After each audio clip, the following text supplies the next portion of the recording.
Hello, and welcome to Thank You Five, a weekly show hosted by Straw Dog Theater Company, where we bring together artists from around the globe in a conversation about live theater in a digital world with the spirit of gratitude and innovation. I'm Jannard Washington. I'll be your host for tonight. I'm an actor living in Chicago, Illinois, by way of Houston, Texas. Currently doing a show right now at Lifeline Theater. I'm doing Cat's Cradle. You can come and see that until October 22nd. Um, I am a company member at Straw Dog and the Bramble Theater Ensemble. I've been in the city for about 10 years, making my way, grinding as an artist in any way that I can. I primarily sit in an actor seat, dabbling in directing. But yeah, that's me. Arlene, tell us a Thank little bit you. about yourself. Thank you for having me. I am a multi-hyphen. I am a solo artist and a playwright and an actor. I I self-identify as an artist with a disability, and I sit in the deaf and disability community. I teach. I teach solo and storytelling, and I'm a resident playwright in Chicago, Illinois. And I'm throwing it to Erin. Hi, it's really great to be here. My name is Erin Murray, and I'm coming at you live from just outside Seattle, Washington tonight. I am a theater director. I say that first and foremost, though I am also an adaptor and an educator. And I will soon be in your fair city next week. Really excited to be back for a few days. And yeah, that's kind of just the gist. Excited for the conversation, so I'll keep it short. But go Cats! I'm a graduate of Northwestern. I feel like I have to say that. I don't know. They don't pay my student loan bills, so I don't know why I'm doing that. But that's true. It just more credibility. Jeremy, over to you. Thanks, Erin, and thanks, everybody. It's so great to join you all and meet you all for this conversation. My name is Jeremy. I live in Oaxaca, Mexico, which is on the coast, the Pacific coast. I've been here for a few years. I also am based in New York. I'm a theater maker. Also, like Arlene, I'm a multi-hyphenate, very proudly. Do several things. I identify as a director, as a choreographer, as a maker. I'm also a producer. And as a consultant, I've also had the great fortune to work alongside arts philanthropy and work on that side of the industry of thinking about how can we restructure different funding systems that center artists, center communities, and get back to the heart of the performing arts, which feels a little obscured in our like nonprofit industrial complex right now. Not to like lean into like what that is, but I'm very proudly an independent artist supporting other independent artists. I'm the producing director and founder of Convergences Theater Collective. And over to Kyle. Hi, everybody. I'm here. Not normally here, but I'm Kyle, Straw Dog Ensemble member, actor, director, producer, all of that stuff. Currently a board member of Straw Dog. So the yay. The, long and short, I do a lot of stuff. And also maker of this show, which is why I say that it's weird that I'm here. I'm not normally here, but I'm here because I will take this opportunity to say that to the people that are watching this after the fact. If you want to be here, I would love for you to take my seat so that I don't have to be here. Because it's not, this whole show is about having 5 theater artists that are not me, talking about theater and where that leads. That being said, I'm happy to be a part of this conversation with these people who I know all of these people, even though they don't know each other until tonight. So that's always fun. So thanks for having me. Yeah, Kyle, we're happy to have you here. Your thoughts may have changed over, maybe. My thoughts change on the hour, if not So on the day. so yeah, you may have some fresh ideas.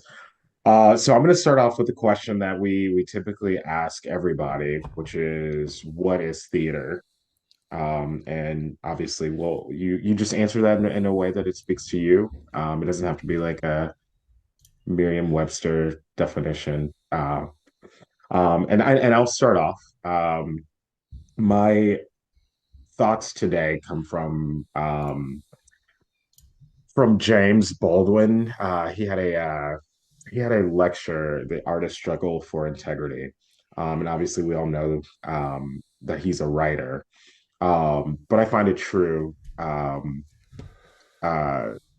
to myself as an actor that if I survive it, if I don't cheat, if I don't lie, it is not only your glory, your achievement. It is almost our only hope because only an artist can tell, and only artists have told since we have heard of man what it is like for anyone who gets on this planet to survive it. I think theater is very true of that. Um, it's sort of a space where we exercise empathy towards the human condition, whether that's agreeing with it or disagreeing with it. But watching somebody survive or die, essentially, while dealing with very human issues. And that takes a lot um, on a large scale, whether that's actors, writers, directors, designers, and certainly an audience to be a part of that. But I think it's sort of a lifting of the human condition, and sharing that in some way, shape, or form. There's many ways that we can tell those stories, but it is that space that we sort of remind ourselves that we are human and we're on this terrifying globe together. Um, yeah, and right now, um, Erin, I feel like I see Oh, I see a furrowed brow. And what just off the top of your head, what is theater to you? What has that been for you? I appreciate the invitation of just off the top of my head, because while Kyle mentioned that this was the subject, I was like, well, sure, I understand that's the gist. I don't think I fully understood that that was like question number one. I mean, obviously, I definitely agree with all that you have said. So yes, and to what you have said, I think that theater has served a social need at different times, like again, to avoid the Merriam-Webster like definition of like what it actually is. I think that where my brain is right now on September 20th, 2023, I think that that the way that I want to answer this question is that I think we kind of lost ourselves for a few decades, and growing up in those decades, I thought that my assignment as a theater artist was something different than what it has become. I'm surprised at how well prestige television has like just gripped all of us. And it's like, how did they get the jump on us? Because we are live and they are over screens, and they got the flag. And like, how did that happen? And I think that we've kowtowed to white supremacy and these regional theater models that have actually robbed us of some originality and this, and like realism, that that realism, we thought that our task was to get really good at realism. And Sarah Rule has been begging us to see the light for decades. And now, like, look at The Last of Us, look at the Bear, look at like, they're doing realism really well, and they're doing magical realism, fantasy, sci-fi really well. And so I think that stylistically we need to and I say this, it's hard, like I was educated in Chicago. We are the seat of psychological realism, and I'm damn proud of it. I say this in every damn rehearsal room that I am in. Like, there is no one I'd rather see argue over a single table than two actors from Chicago. No one does it better. No one does it better. Give me a table, two Chicago actors, and a low ceiling. I'm paying for that. And I don't want to see someone from DC or Seattle doing that. But I mean, like, what else is there? What's not being represented? what experience is not echoed in this idea of genre? Like, let's get that away. And then in addition to style and substance, it's also about funding. And I think that the 501c3, the heart of our art, that ran away in the last 15 years. And now we are looking at like access for all, accessibility, on ramps and things like that. And we really need to reconnect. And maybe we're not going to have another season where like every single major theater across the United States is doing Doubt. Maybe we need to have like bespoke things happening, and that needs to be okay. So just to now try to like siphon that together, like what is theater? I think that we are rediscovering it. Like it needs to be rediscovered like a phoenix, and we need to articulate it, and we are being called to do it because it ran away from us, and we are getting really close. We're on our horses and we're like galloping towards it, and it's way more exciting than where it has been. That's what I feel tonight. That is really awesome. Thanks. And I will say, I think that like I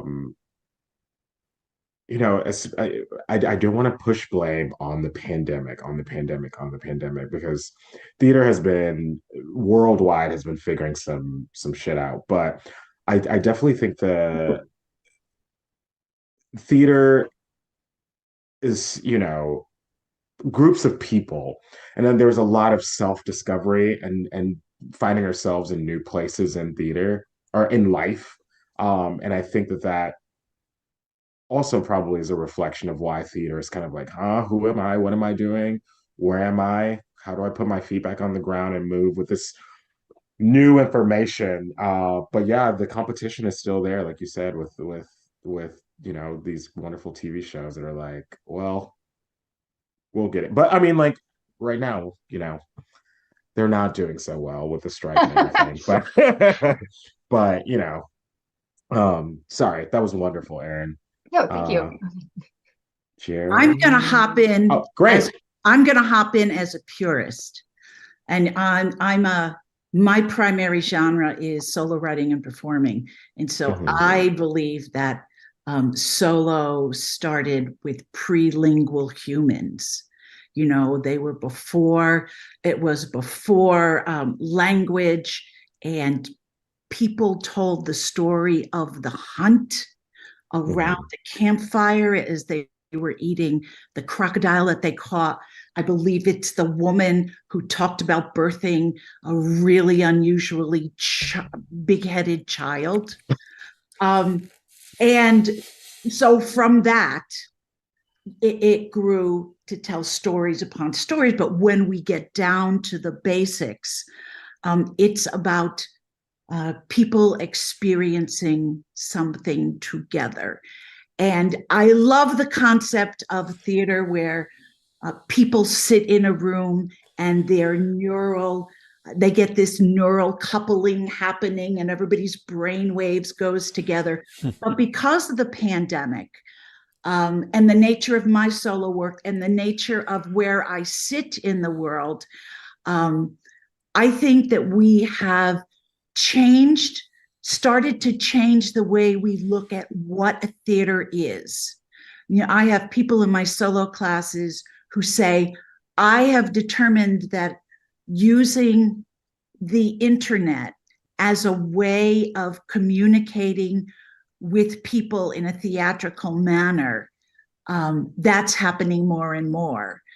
Being cognizant of the fact that ticket prices are astronomical. Number two, for some people, it is hard to get into the theater. Number three, people working theater, we have, there are places where people with disabilities can't even get into the booth. So and I think the recognition of we need to expand what we consider theater to be. And yes, television has taken a lot of our time, but I think it's because we have the price of doing theater is crazy. I should never have to pay $150 to go to the Goodman. Also, what I think theater is going back to, I see with solo, people are starting to create their own work because there is not opportunities for, people of color, women, voices that are unrepresented out there. So I think theater is in a really interesting spot now. The sad thing for theater is we lost a lot of small ones. We lost a lot of grassroots theater, and that makes me go. But I teach at Chicago Dramatists, and it's, playwriting all day, every day. And there are people who are writing. There are people who are writing, and there are people that are willing to pay to be on a stage. So I have every confidence that something miraculous is going to happen as a result of pandemic and of financial situations and where we are. Talk too much, as my mother. I passed such on great to words. Jeremy, here you are. Well, thank you, Arlene. I love your words, all of them. So thank you for sharing them all, and please don't hesitate to keep them coming. This is great, and I share a viewpoint with you around what is this question around what is theater, and for me, I always go back to a very kind of simple answer of it's collective storytelling. It's us coming together to tell our stories and witness our stories, and that is at the heart of it, at the heart of humanity. And so I'm never afraid that. Oh no. Oh no. Oh. You want to just wait there we go. Oh, there he is. You're back. Sorry about that. Yay. So collective storytelling, I think it's also about collective memory.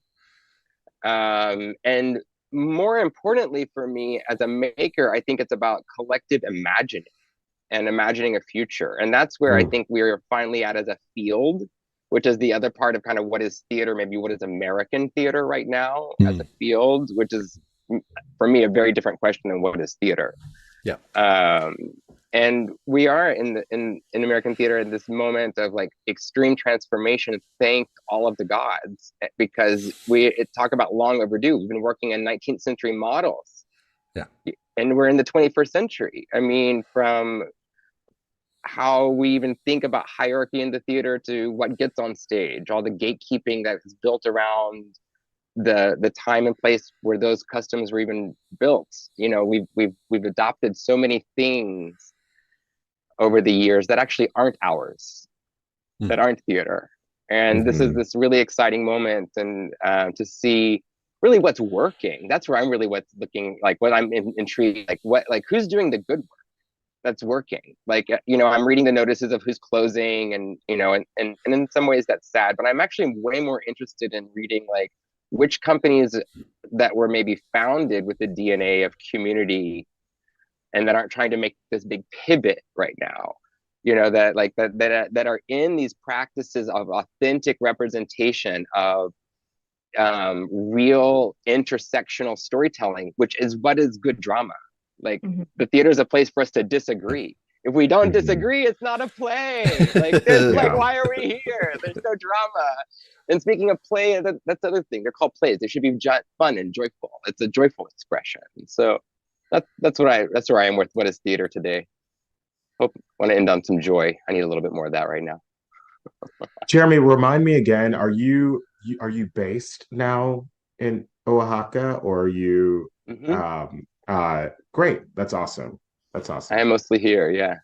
Awesome. I'm going to jump in and it's a sort of shameless plug, but to your point about American theater, yes, this show has been mostly grappling with American artists, but we are working towards having some Saturday shows coming soon in which we are talking with some people on the other side of the pond and their experience with this question about what is theater. And so I'm hoping that is as was in the thing that Jannard said at the beginning, this is a global conversation. That has always been the hope. That is always what we are striving to do, so that it isn't insular navel gazing kind of situation where like, let's talk about me and what I'm focused on.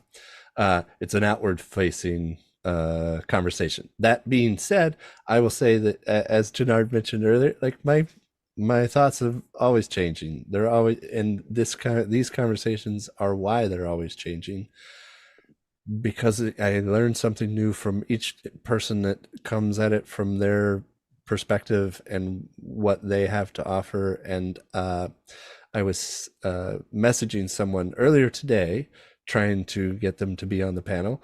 And my pitch to them was that because they were like, well, I don't know if I would be somebody that you would want to have on this panel necessarily. And my answer is, if you've done theater, you haven't done theater, but you want to do theater, you've did theater but quit doing theater because you were so mad at theater that you stopped, or you just opened a show, or whatever, wherever you are, I want to know what you think about this question, because I personally think, what is theater?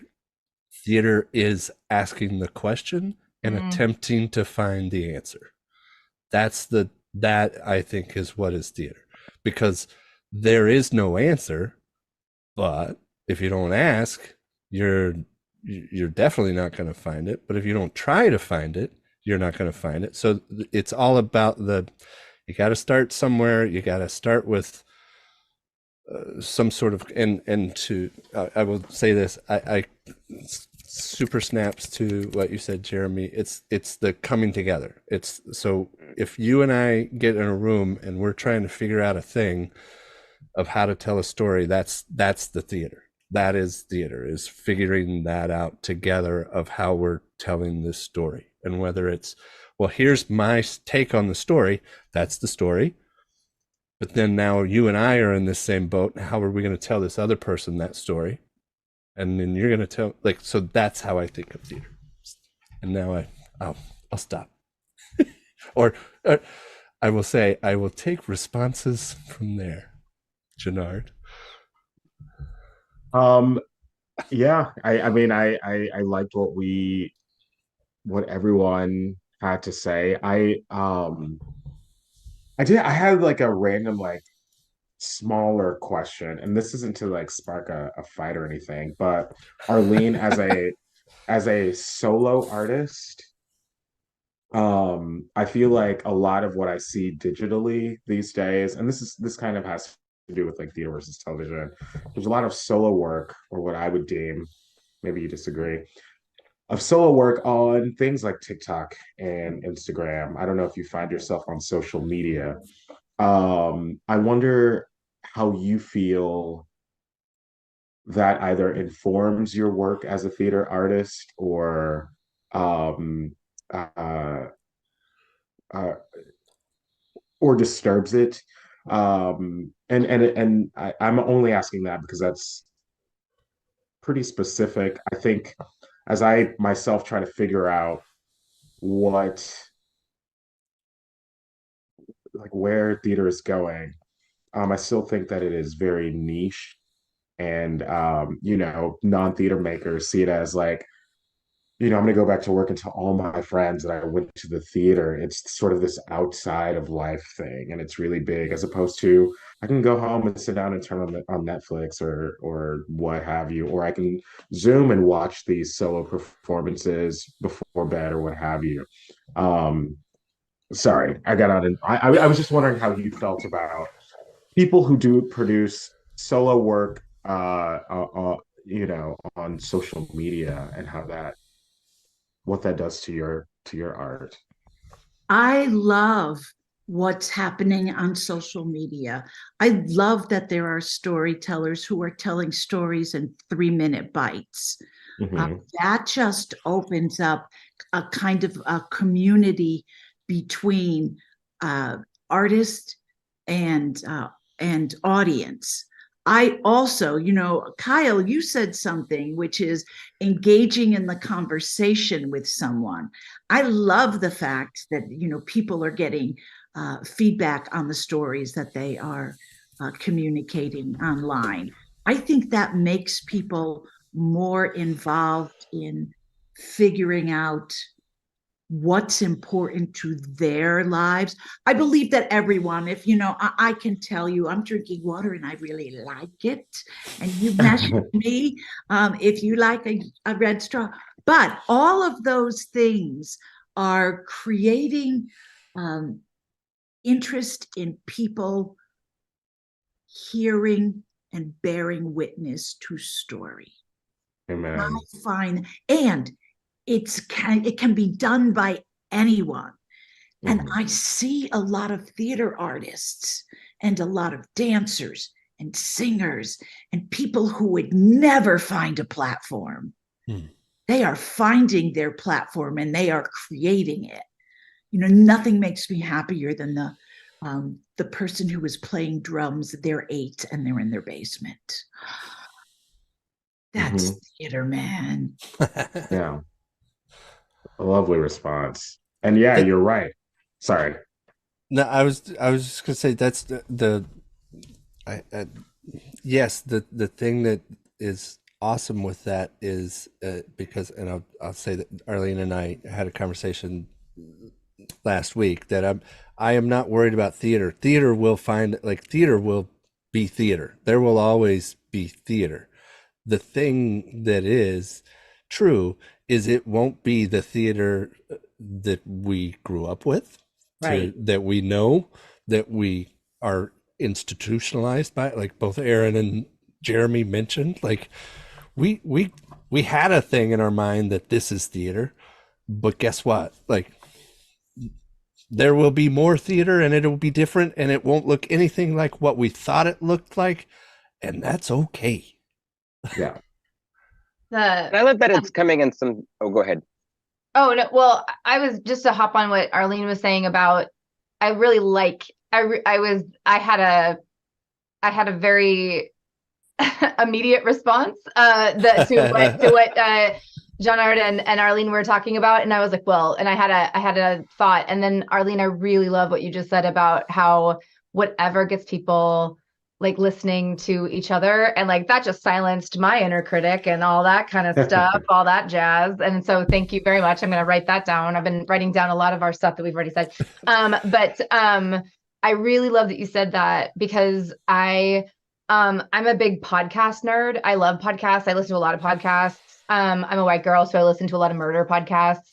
But I listen to a lot of podcasts, and I've listened to a lot of podcasts for a long time. Like very early on, I was listening to podcasts since the kind of the beginning, like when Gimlet was first starting out. Like, I mean, I've really listened to it over like well over the last decade. And something that was really true is that a lot of the early podcasts were men, especially white men. And when I started realizing there was this, I'll be nice and not name the title of it, but like a major network had this like feminist or whatever, like program, and I was listening to it. And then after a while, I realized that I really didn't like any of the women. I didn't have anything in common with them. I didn't really care. And I think I was just supporting them because they were female voices.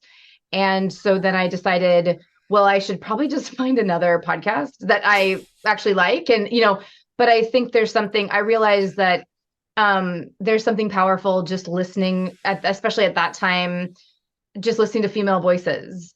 And, I also think about how like 20 years ago versus, sorry, I've had a little bit of whiskey. I'm not drinking water, friends. But like I'm thinking right now, like what are the major tours that are selling right now? We're talking about Beyonce. We're talking about Taylor.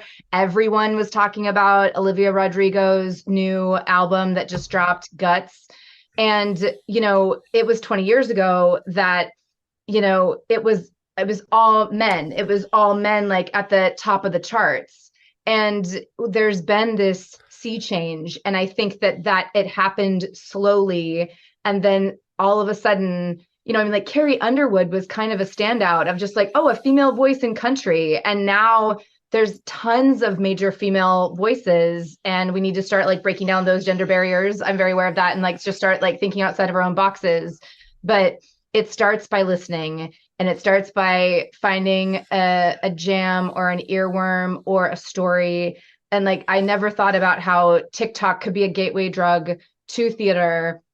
And that maybe you see someone's story about like leaving a fundamentalist group, or, you know, they're shouting their abortion or something, and it just gets you more interested in the subject. And then that slowly snowballs into, oh, there's a local storyteller or what have you. And I never thought about how they actually work together. So thank you, Arlene. That was awesome. Thank you. And Jeremy, you were going to say something? Absolutely. What's coming to mind when I think about the social media stuff that I watch, which I really enjoy and have for a long time, like this has been a part of my life as being a hybrid maker, you know, honestly forever. And but what's so fascinating to me right now is this question of like, what is theatrical? And what is theatrical language? And what does theatrical language look like showing up on these different stages? And I prefer to think about these different platforms as stages, like that they're literally where we are. There are new town circles, town squares. It's where we get information. It's where we're gathering in different ways, and we can curate that in different ways. And one of the things that I'm noticing, like, who am I following in terms of new voices, you know, are folks that are like surprising me with their use of theatricality, and they're using the tool in a way that surprises me, which is also who I follow in theater. Like that's not like a surprise. That's like not a new thing for me, but it's so interesting to see how, like, as performing artists, we were really looking at social media as a tool to build audience in that kind of butts and seats way. And to see it now as a generative stage, a space to like actually co-create on, and whether that's in a final production or sharing process. How many nerd out videos do I watch on like process? Mm-hmm. And that's also theater, you know, it's not just about the show. And so that social media and that artists are willing to be vulnerable and show us their studio work, their inner worlds that we would never get a chance to see.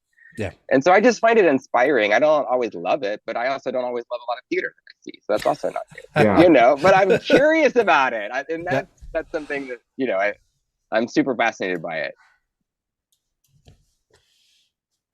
All right, y'all. I just want to say thank you for saying that real quick, because yes, Jeremy, I have it's been like my own personal mission for the last 5 to 10 years, working with theaters, our own. I'm gonna call ourselves out, but other theaters, of like, hey, it's not just a funnel where you just say, come see my show, come see my show, come see my show, come see my show. It's a two-way street. You got to share it and then like listen, and anyway. Yeah.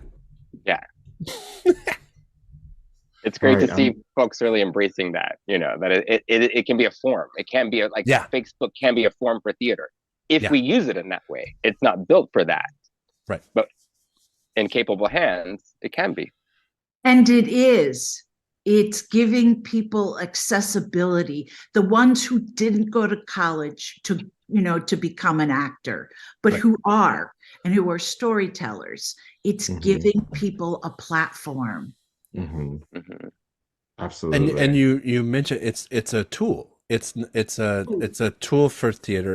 And I'm not trying to send us down this rabbit hole, but the whole AI conversation of like, it's not going to take away, it's not going to kill us if we use it as the tool that we need to use it at. Like, it's actually really helpful. Like, but yes, it could really do some damage and it could do harm. But like, if you use the tool in the way that it's supposed to be used, or not even the way it's supposed to be used, but the way you think it would work to help tell your story or help craft your vision. Anyway, like, using it for what you want it to use it for. Can I just say that that's really important, that intention part right now, and that seems to be something that I'm so glad that we're having very frank conversations about in these right now we're having, and also in big circles and whatnot, and aligning intention and impact. right? Yeah. Like it's one thing to be well intended, but like what's actually happening? How are these stories landing, or how are they not landing? What's not resonating?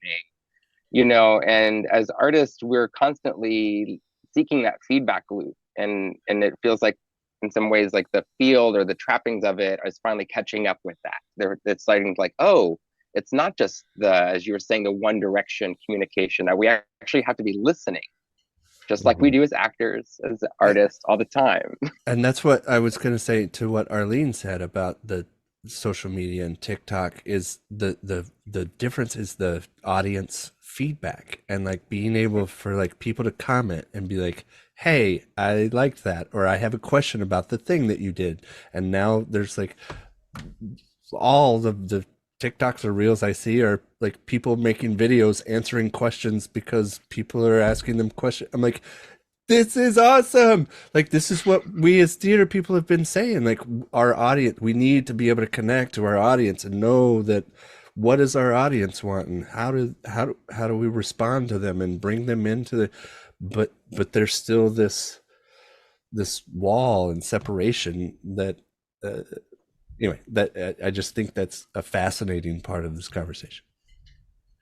And I'm gonna hop on another question by Cassandra Rose, who asks, because I think you guys would have some really awesome things to say about it. How do you take care of yourself after being vulnerable in your art? Uh, I will start. That's the third question down on deck, and I, you know, I'll just use like right now, for example. I'm in a dark comedy, Vonnegut, ridiculous, dark. Um, uh, it's a very fast-paced show.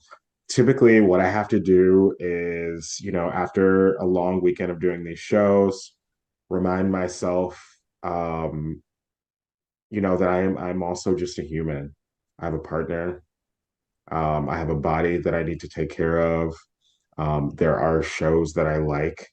Um, uh, basically finding like TV shows that you like? TV shows or Yeah. like YouTube videos that we're going back to these that say like, oh, this is how you make sourdough bread.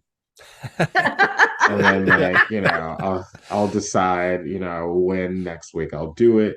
And general upkeep, like there's laundry. One of the I'm gonna just the sourdough bread, the one that I keep watching, or there's this, and it's a Russian dude, I think, but like him taking old metal and cleaning it and taking the rust off of it and clean. I'm like, I will sit and watch that stuff for like 45 minutes. Dude, there's something It's for just everyone. I was telling Arlene before the show started, like I listen to ASMR videos, like I would listen to her voice.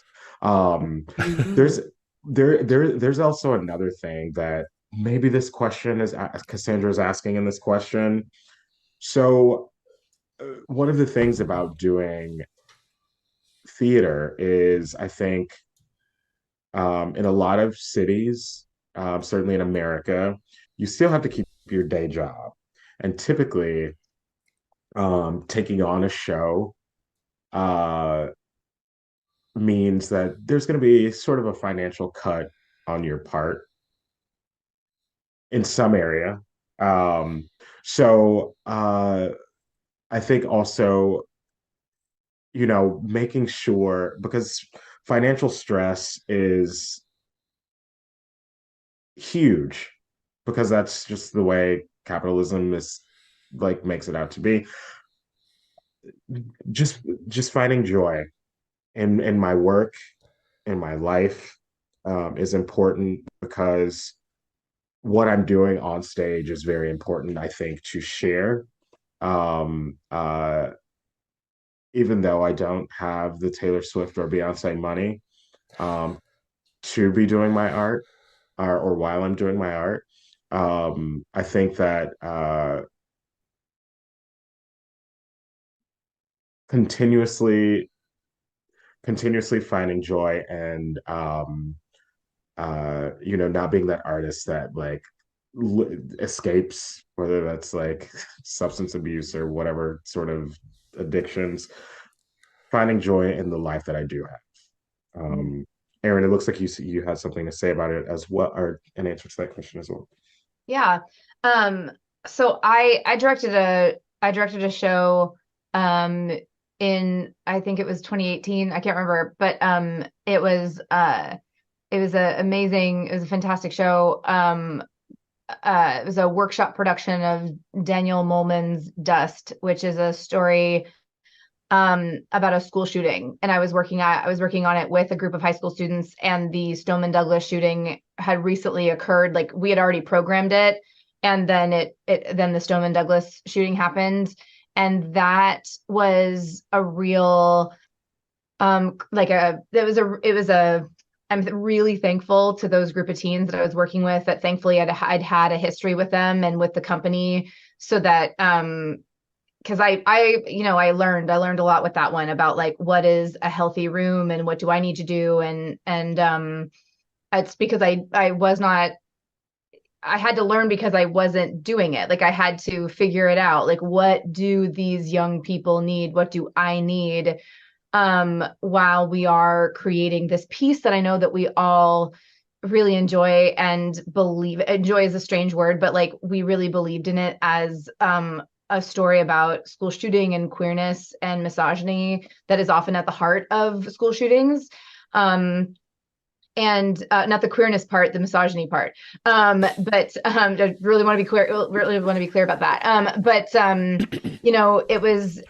It was very difficult. Like, I think that, especially as someone that in my graduate program became very clear that I struggled with perfectionism, and that I needed to work on that, which I think also perfectionism, you could say, is a fancy word for white supremacy or for anxiety.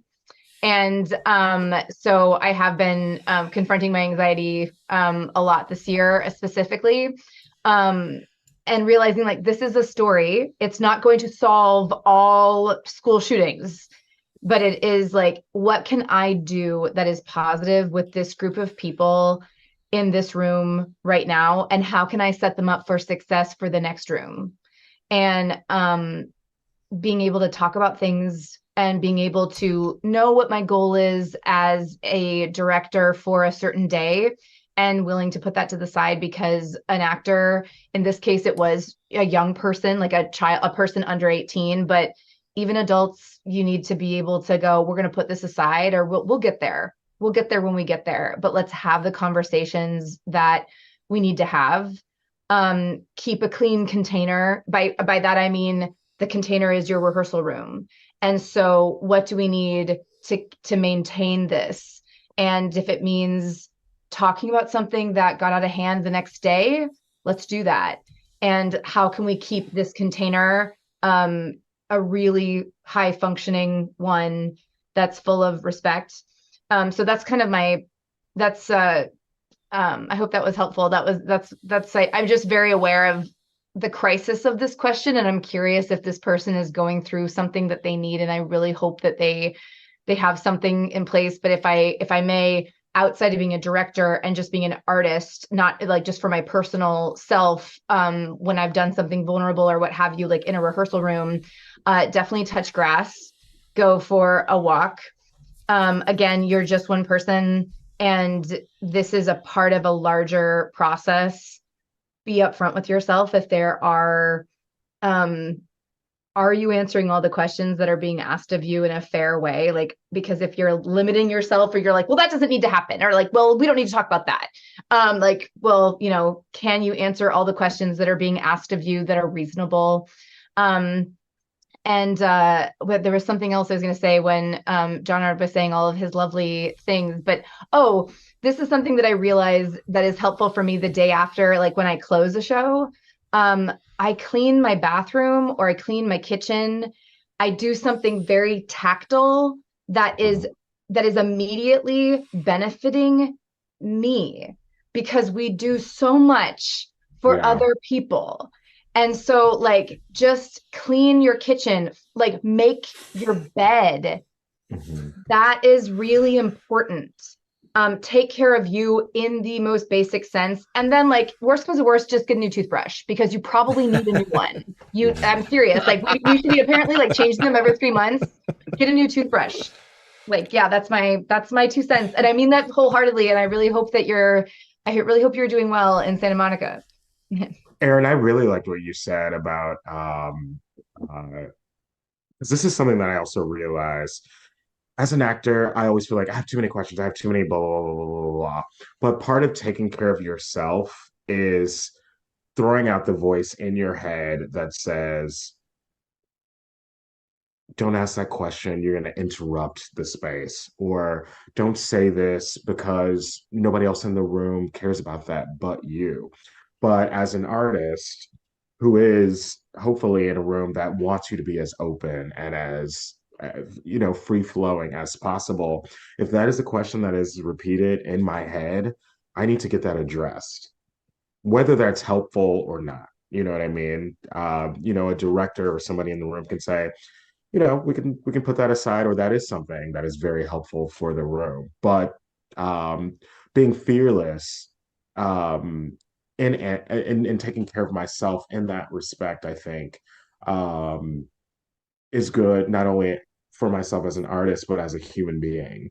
Getting that practice of there's a self-esteem building there that like I am worthy of being taken care of. My questions are valid, my process is valid. um Shutting that voice down, and that was I don't know, that was a great reminder. It's still something new for me as a 36-year-old grown-ass man. Absolutely. Yeah. It's Arlene. a process, right? Yeah. That ongoingness. Like I think that's really important. Thank you for saying that. And then over to Arlene, I just want to underscore, like there's always new questions around um speaking a three-pronged answer. And as far as being vulnerable on stage, what I find is that that you, the actor, when the material is in control of the actor, you need to work really hard so that the actor is in control of the material, so that you can go on any ride and you can still breathe. I also think that all of us can be in a room with the biggest, most generous heart, and embracing people and creating an environment. And if your director is not like that, if the people you find, we all find our people around us to create a space that is safe. And then I think the final thing is to realize that if things fall apart, most probably you are not going to die. You get a bad review, you are not going to die. And being really smart about where does this go, understanding that the process to getting on stage or the process of getting to writing, that's the journey. That is the journey, the loving, the understanding, the of being part of a group and a collaborative group. Oh my goodness, but being vulnerable. And I love nothing more than seeing someone who's vulnerable on stage. Give me your heart, sister. Give me your heart. Give me your heart. I'll give you my coins. If I may, I think that that's something that stand-up, I mean, like, I think that it seems like there's a lot of toxicity in stand-up. There's a lot of toxicity in theater, but I think that, yikes, there's a lot of toxicity in stand-up. But one thing that I applaud about that field is that bombing is a part of it. And they're like, yeah, like they, like so many big, like it's, I don't know if they necessarily like, you just gotta pay your dues. And it's about like learning how to speak to an audience. And so I think that being in fear of the critic or the review, or taking notes from a review that your director hasn't given you, please don't do that. Please don't do that. Please don't do that, Cassandra. I don't know what you're doing, but please don't do that. But like, it's, yeah, don't do that. But like, I just think, yeah, that you'll survive it. And, not to be glib about that, but like, that I wish that we were a little bit more, kinder to ourselves and to our fellow artists when about like bombing and about like strange reviews. You also don't know what that reviewer had for dinner. And, I mean, sometimes not even about you. Yeah. I think for me around being vulnerable as an artist, no matter what hat I'm wearing, I have to both think about how do I enter that space to be vulnerable, like to prepare. Like that, if I don't prepare to be vulnerable, then I feel like I get into trouble and need more self-care afterwards. And so in a way, it's a little bit preemptive of like, how do I, like, what's being asked of me? What kind of vulnerability? Is it new vulnerability? Is it comfortable vulnerability? Is it vulnerability in front of thousands of people? Is it in front of 3 people? Like there's scale and scope with that. And so I think understanding as an artist, what is being asked of me in this moment, and how can I best show up for that? How can I be prepared to show up for that? And then the next part is then exiting that. Like, what is my transition out? Erin, what you said about touch grass, like I'm a somatic practitioner. I always wiggle my toes and exhale, because you know what? I've probably been holding a little bit of breath at the bottom of my lungs. I probably haven't fully exhaled in a moment, because that is part of what I know is some of my trauma holding as a human, right? And we all have our own holding, and we need to know what they are, so then we can exit. How can we exit?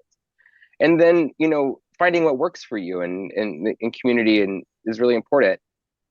And as a director, this is something I feel very passionate about and very both privileged. It's like a privilege and a responsibility. Like, I don't believe in the leave it at the door mentality. I came up in that era in professional theater. I came into starting working in professional theater in the late 90s. And there was a real like, no, leave it at the door. That's your personal life. There's no room for that here. We're here to work. As if delving into the human condition wasn't challenging enough. And so and that has really served me really well in some critical moments when there's been alignment around being in rehearsal or we were doing this one piece around Babel and the Tower of Babel at the same time that the Trump regime was really starting, and he was really attacking, and we had the Women's March, and we had this big, beautiful cast of women in the show. You had 26 people in the show, and over half were women, and they wanted to participate. And we had, and so we needed to make the decision, how can both things happen? How can the show happen? How can rehearsal happen? How can, for people who want to participate and show up in the march and be a citizen, how does that happen? And, it's really, I just want to encourage all directors to give yourself grace to let the world in, because there's so much magic in that grace. And it's scary letting go of a rehearsal schedule or letting go of a making schedule or a production schedule. It's scary. I don't want to not acknowledge that. That's another thing about this vulnerability, but to trust the vulnerability, that's the juice of the theater. If we're not being vulnerable and authentic, I'm not interested. I just can't even be in the room. And so for me, letting people experience, maybe not hijack or take over the room, but let it enter the room, not having that perspective of the leave it at the door.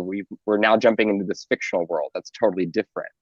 I feel like that's a little bit psychologically damaging, quite honestly, at least for me.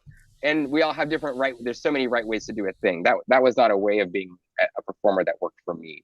Luckily, I found many other ways that do.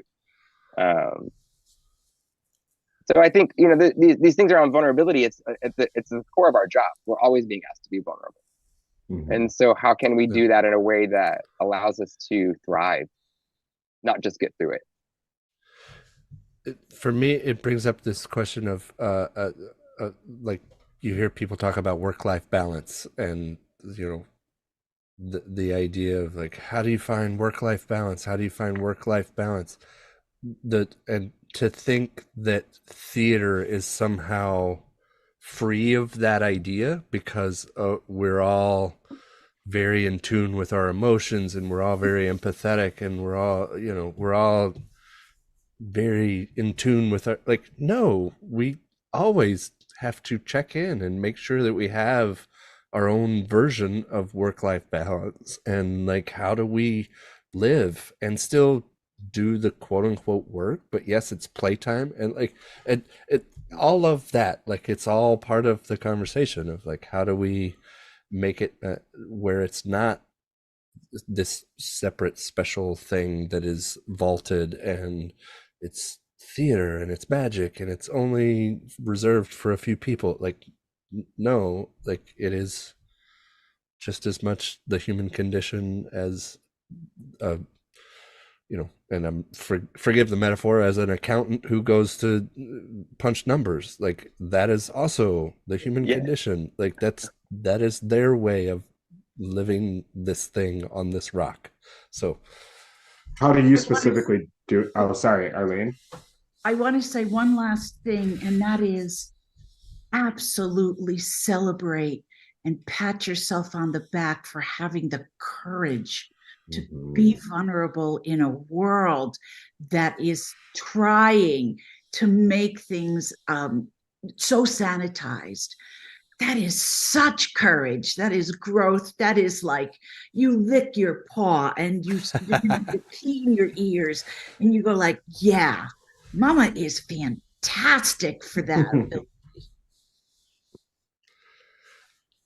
I absolutely agree with that. And I going way back to when I was asking you about TikTok, Instagram creators, I was like, myself, that inner critic was saying like, yeah, they're creating community, but they also have communities of trolls. Like, they're people who can, like, they're friends and supporters, but there's also those like negative Nancy's and negative Neds that are just like, we just want to cut your throat. But the mindfulness as an artist, as that creator, to say, but yeah, that was mine. I did that. This is what I'm sharing, regardless. Pat myself on the back. I think that's awesome. And I think ultimately what we're all saying is just like, there's a bit of mindfulness just necessary of what we're doing. Jeremy, I like the idea of like, what, just as simple as it is, like, what am I getting myself into? Yeah. What am I asking of myself? Like, it's as opposed to just, I don't know, jumping into the waters that quickly. And like, I don't like, yeah, again, I've been in this shit for a long time, but like, I learning from y'all, like, how to take care of myself. Um, let's see. I don't think that we have time for another question, do we, Kyle? What do you think? uh you know it's How are you depends guys on the feeling? group. How are you guys feeling? One more? Fantastic. I would say let's jump to the book recommendations, because that will also be Oh yeah. What well, that would be a good last question to yeah, throw in. what are you guys currently reading or have read or wanting other See, I people say that without having one myself, so I'm gonna have to think about it. Is anybody currently reading anything right now that they're enjoying? Brought a book. Oh, what is Oh, it? can you see it? Let me bring it closer. Oh, no, damn blurry screen. I am so excited about this book. This is like, I'm calling it like my new like sacred text. It was just published last year. It's called Are the Arts Essential? Ooh. And it's a collection of essays that were very skillfully collected and organized by Alberta Arthurs and Michael Denisian, both working at the NYU Brademas Center now. But Alberta has a long, long history of working within the philanthropy world and the artists in arts and culture. And I love to read work about ourselves. Like I must say, like it's nice to see that, but oftentimes I don't see my own experience reflected, especially in professional writing about the theater, whether that be aesthetically or around my personal identities, like I don't always feel like it's resonating. And this book, especially since it has so many perspectives, I feel so seen in all of these essays. And of course, the answer is to the question, like, are the arts essential? Yes. And here are the very many, many, many ways that they are. And it's by some leading artists, especially in theater and in performance. And I'm just finding it super inspiring. And it started a really great conversation on a plane with someone who I thought would not be at all interested in performance. And that and they saw me reading it, and it sparked a really great conversation about them telling me not only do they love performance, but they like a little cheeky performance. As an older person, they were coming back from a trip from Europe. They were like, I don't like the Louvre. I enjoyed, we went to the Moulin Rouge, and that was really like more my thing. And I was like, great, wonderful. Let's talk about experimental performance. And that all came because I was reading this book, Are the Arts Essential on the Plane? It sparked a conversation with someone I don't know that I would have sought out starting with. So highly recommended. I'll jump in next, and I think a book that we were talking, or Kyle mentioned that we would talk about a book, like maybe a craft book or a book that we'd recommend. And so I think that I was very surprised by Adrienne Marie Brown's Pleasure Activism. That's a book that I don't know, especially as like a woman and as someone who has just enough Catholicism in my background to like spoil me forever, is that like it's a really great exploration of like, what is pleasure? And I think as Americans, we struggle with like what that actually means. I think that we're taught that pleasure is a naughty word and is not something worth like you should talk about it or what have you. It's also it's a great book that talks about making your work, particularly your activism work, sustainable and how to maintain that. And so kind of going back to our vulnerability conversation, like it's great to be vulnerable, but if you aren't taking care of yourself, or if you're not keeping yourself in a safe zone of maintenance so that you can continue to go night after night or day after day, that's something to be weary of. And so, yeah, pleasure activism, I'll be honest, like there were moments that I laughed at the book because I was like, well, that I couldn't believe how much my brain was fighting some of the ideas. And then this other part of my brain was like, wow, you really don't want to let this in. And that was hard. Like that was hard. And I think that, so I'm really thankful for that book, Pleasure Activism by Adrienne Marie Brown. I'll say the last book that I read, completely fiction, Toni Morrison's Song of Solomon, really good. She's just really good about writing about the human condition, the human Black condition, and her work, just the way she writes. I just don't understand how she understands like the human spirit so well. I mean, wonderful book. I recommend it to anyone. Who wants a very quick but like very deep read. Wonderful, wonderful lady. It all started with The Bluest Eye, and I'm trying to complete all her books. Arlene, I got a book. What is it? This is called Ensemble Made Chicago, A Guide to Devised Theater by the spectacular Chloe Johnson and Koya Pop. Oh, that book. This book. Yes. What I love about it is it talks about devised work, but it also talks about the importance of collaboration, bearing witness to the creation of work, to the support of each other, and the yes-anding to creating to creating theater.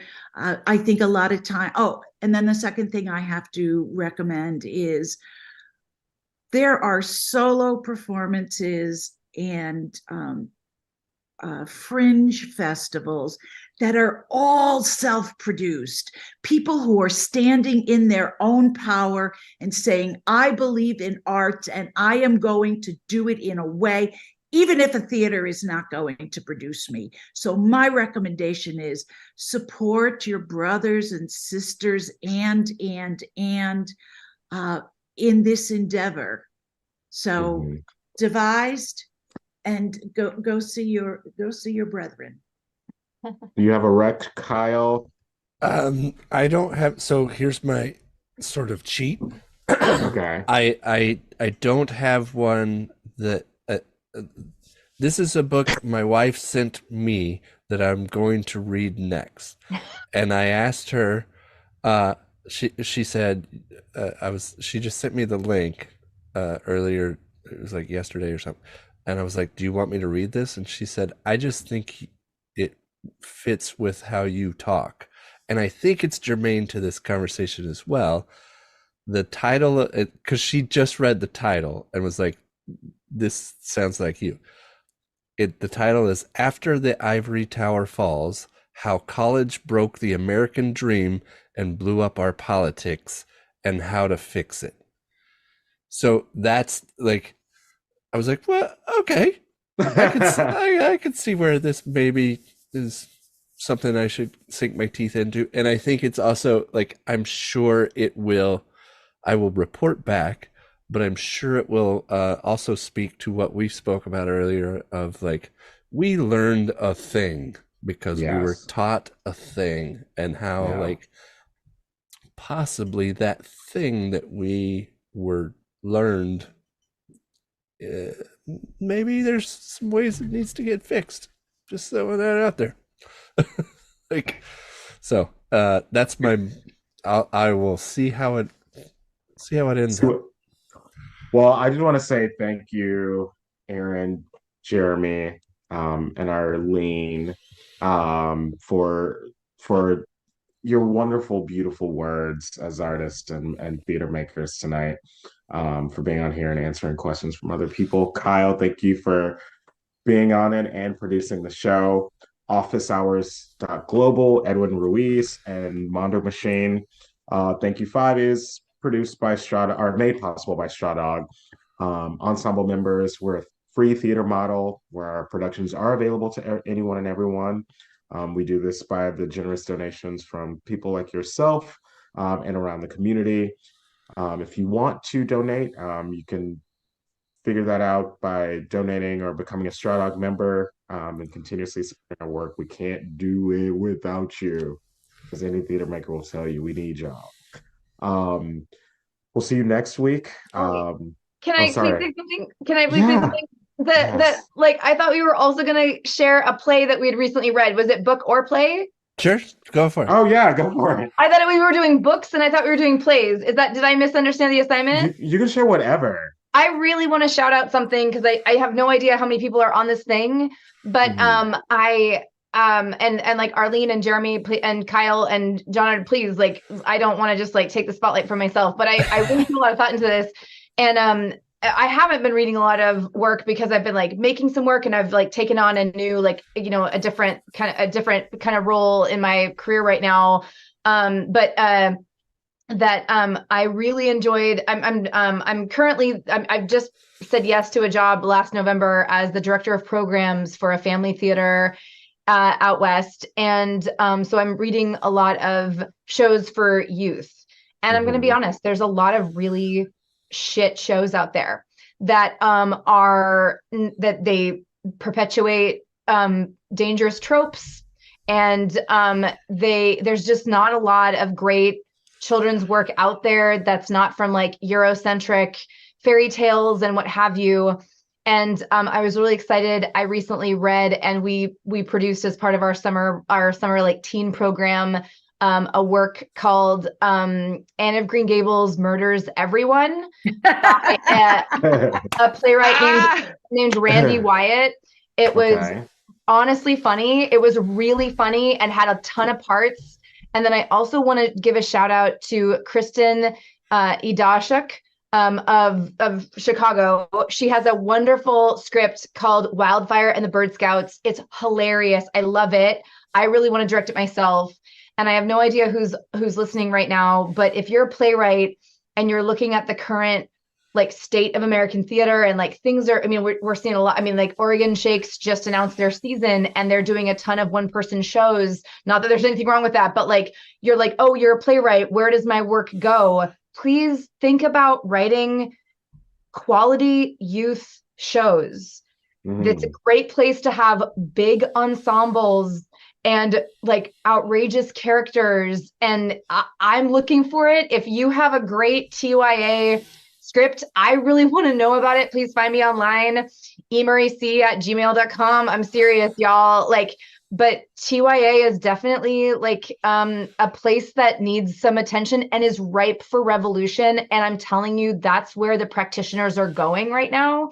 So yeah, I was really looking forward to shouting that out. So that's why I really wanted to say. Erin, thank you for interrupting me, because yes, the kids need love too. The kids need to be a part of the conversation, and yeah, that area needs love. It doesn't need to be basic ass scripts and stories that don't necessarily even that don't necessarily even speak to these new generations.